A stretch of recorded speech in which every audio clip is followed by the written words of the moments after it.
How capital loss can actually benefit your finances. Capital loss occurs when you sell an asset for less than what you paid for it. It's like that sinking feeling you get when an investment you had high hopes for doesn't pan out as expected. Whether it's a stock, property, or any other capital asset, the loss you incur happens when its value drops below your original purchase price.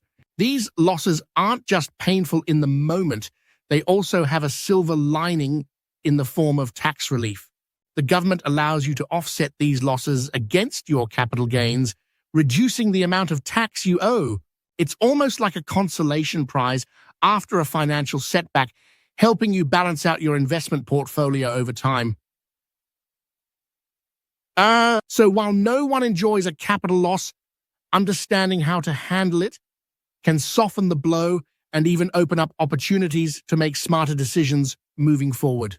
That's it for now, guys. Thanks for watching. Make sure to like this video and subscribe to our channel